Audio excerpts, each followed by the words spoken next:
All right, so let me begin by saying I was very excited about like the TV lineup tonight.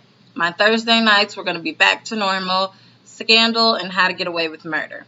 Now, I used to absolutely love Scandal, and then How to Get Away with Murder came out, and I was like, oh, this is so much better. But anywho, um, I was not happy with the way the season ended. The last time we saw them in November, and I just figured, okay, Shonda, she's going to redeem herself. You know, she's just trying to throw us off, but there's a method to this madness. Okay. Well, I watched the episode tonight, and I'm like highly disappointed.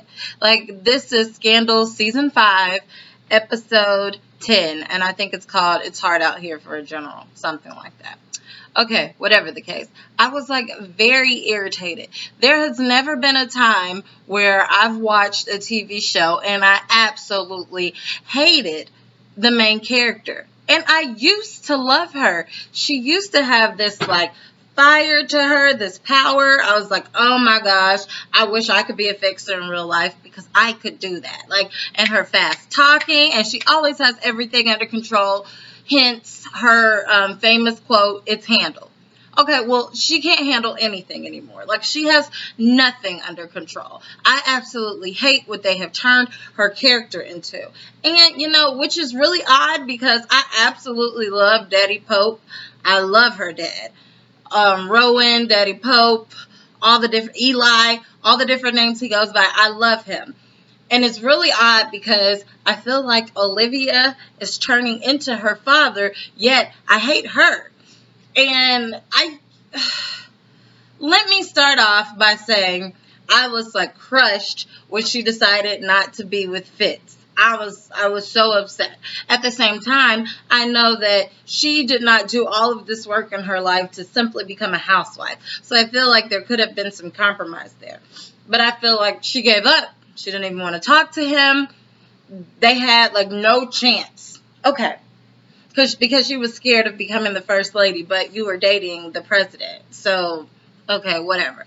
So I was very upset by tonight's episode because it starts off 6 months later, and suddenly you see she's like at like dinner with her dad or something, which they're like on great terms, which is really odd because that's not normal for them. And then you see like 2 women in the restaurant, and they're like making eye contact with her, and then they smile and wave at her as if they're proud of her because of the seat that she used to sit in, and like recognizing the amount of power that she once had. And her dad was like, I mean, you basically were running the Oval Office. And she was like, I know. And you can tell she's like feeling herself. Her head is getting bigger by the second. And she like tells him like, I know you're going to tell me this, and that. And she's basically being like a clone of him. And you can see the excitement on his face, like the happiness, like, wow, she's finally turned into what I've been trying to mold her into all of these years. Okay. I feel like Olivia, she does things just for her dad's acceptance, just for his approval. And I don't even think that she realizes it. She doesn't feel like she has much of a relationship with her father. So when she does certain things now and he seems to be pleased and he's not always badgering her or one step ahead of her, she feels like, oh my gosh, I've succeeded. And I think that that's going to be her downfall in the long run because her dad, he lived a different life. His life was his job, B613. Olivia wanted some type of romantic life. She wanted some type of normalcy. And she's not going to get that if she tries to fill the shoes of her father. So he said, why don't you stop by the house? She was like, I can't do that. He's there. I don't even understand why Jake is there to begin with. He hated you, this, and that. And she was like, he's come home. He realizes that basically he's his father and whatever. They've squashed everything. Okay. So Olivia really pissed me off because after she left the restaurant, now I raised my hand. I will be the first person to say, I am not an old Laker. I am not a fan of Olivia and Jake. I hate it. I like absolutely hate it. So if you are a fan of them, you may not like my videos. But at this point, I'm not necessarily a fan of Olivia and Fitz, because she's just stupid. I'm like so disappointed in her. But anyways, she gets off the elevator. She's trying to act like she's all extra hard and stuff. Next thing you know, she's telling him to get out. The elevator opens and she literally throws herself at him. They have this like rough type of like passion. Clearly this is not the first time this has happened. It seems as if they're sneaking around, and it's just like all like physical, and I don't understand it for the life of me, because it disappoints me, because it feels like she literally just hops from person to person to person to person, but it's the same two people. And it's like, Olivia, make up your mind. I'm so sick of this tornado, this like whirlwind affair with you. I hate it.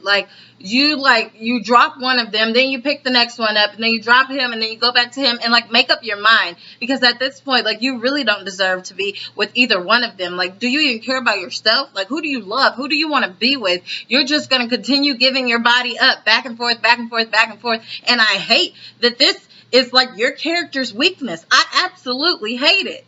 And it seems like you don't want to get attached, but you're supposed to be a fixer. You're supposed to be handling things, but you have nothing in control, because you can't think when you have like these two men in your life. Like you have no control whatsoever. You thought you had no control in the White House because you thought that you were turning into the next Melly, but Jake is sleeping in your bed. He's using your body every single night, and yet and still he's doing all these things right underneath your nose. And at the end of the episode, he's going to have one up on you. And then you're going to feel dumb, and you're going to feel like, what was I doing? And that is what I was wondering the entire episode. So anyways, just to breeze through it really quick. The gladiators. Still not sure about this Marcus gladiator. I feel like they're trying to have him replace Harrison, but I feel like that's not really possible, because Harrison was amazing. He fit in perfectly. Marcus, he doesn't fit. Like Huck said at the end of the episode, he's a normal guy. Even Harrison wasn't normal. Harrison was like kind of shady, and he was a slick, smooth talker. So whatever.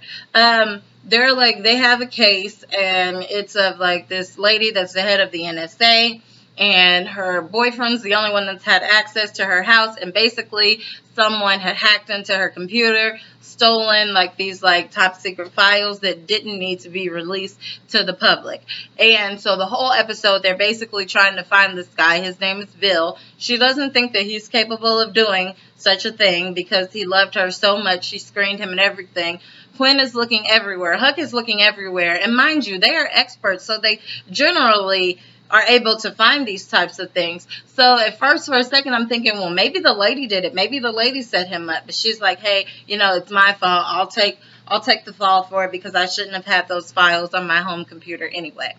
So while Quinn and Marcus were out looking for the guy, where supposedly his cell phone was, the Bill guy, they see Jake there, because the president had sent Jake to basically find out where this guy was, so that the files don't leak out into the public or the press. They're looking through his voicemails and everything. They can't find it. Jake was like, he's not here, whatever. Side note, the president really trusts Jake. The president, Jake asked the president, have you talked to her? Basically trying to figure out, hey, I've been having my little relations with her, and I want to make sure, like, she's not, like, going back and forth between the two of us. Soon enough, Jake, soon enough. And the president was like, no, I haven't talked to her. And he was like, I haven't either. Lies. Okay. So, anywho, basically, come to find out, they do all this back and forth, and they figure out that at the last minute, there's being a new person appointed as like the head of the NSA, and it is Jake Ballard. And he is smiling, and come to find out, he has killed the Bill guy and hid him in the refrigerator, and he is the one that set this up from the beginning. And I was like so disappointed, because I'm like, you're doing all this, and like you're playing Olivia at the same time, but I can't be mad because she's played you so many times, and it's like you're an idiot. So I guess she feels like lost in some type of way, like her dad is telling her, because her dad, you knew he had something to do with it. He's basically, seems like he's the one that like planted the idea to even set up this whole scheme with Jake in the first place. And he was like, I'm so proud of him. He has power, and you need power and authority in this world. And his like, another one of his great monologues. So Olivia is feeling like the kid that failed. And I think it's really odd that he refers to Jake as his son and Olivia as his daughter, as if they're siblings and they sleep together every night. But whatever. So anyway, so she is like looking for some type of power. So she contacts Melly. Now, remember, Melly was at her office at the beginning of the episode. She said, I have this book for you. It has all of my stories in there so that it's all out in the open, and I will be ready to run for president for you to run my campaign. And she's like, Melly, I'm not running your campaign. Well, by the end of the episode, she wants to feel like she has a purpose again and like some sense of power. So she goes ahead and she contacts Melly. She's like, you can't write this book. This book is too goody two shoes. I think I said that right. And basically, you need to put all the stuff in here, all the dirt, all the things that everybody wants to hear. And that will basically make you relevant, and it'll make you more exciting to become a presidential candidate in the future. And basically, she wants to help her run this campaign. And I'm thinking, are you seeking power through this? So do you want to be the next Cyrus? Because you're still not the president of the United States, but perhaps she feels she could never be the president because she was once the president's mistress and then the interim first lady. So I guess that's her way of getting power. But anywho, I'm so disappointed. I absolutely hate their like triangle. It is just a mess. Meanwhile, Abby is stressed out because she has become the president's work wife, and he calls her all the time because it's so sad. He doesn't have anybody. He doesn't trust anybody. He's trying to trust her because she has the same judgment of Olivia because Olivia trained her personally. And meanwhile, this is affecting her relationship with Leo, and they're probably not going to be together anymore, and it's just really sad for Abby. But Abby has more of a moral conscience than Olivia does, so I personally think that she can handle that much power. And Cyrus is just sitting back chilling, watching the show. And Sally Langston is doing her usual grill on the White House and Liberty and blah, blah, blah, blah, blah. But anyways, such a like long, never-ending, boring, disappointing episode. I absolutely hate these storylines with a passion, and I want to continue watching. I'm going to try, but I'm really not excited about it, and I'm just going to say that right now. And I really need Shonda to reel me back in, show me the method to this madness. Okay, that's all I have. Please like, comment, subscribe, and also check out my blog at www.mrsblogaholic.com. Have a good one. Bye.